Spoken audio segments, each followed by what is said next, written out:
You can live on the forefront of paranoia. You can live in the lamenting and grief and hanging on to the past. Or you can be with phenomena as they appear to witnessing. If you watch thoughts as they arise, you'll realize they do not come out of the prior thought, they come out of nothing. Each thought is an original creation. There's like an addiction to thinkingness.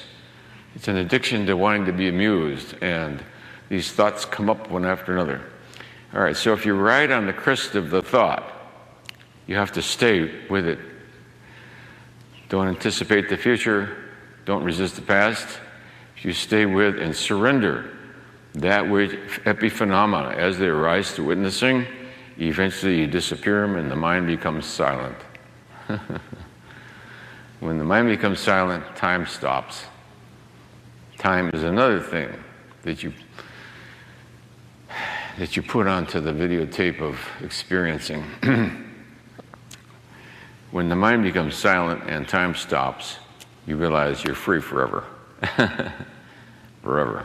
There is no beginning and there is no end. Those are some kind of stupid mentation.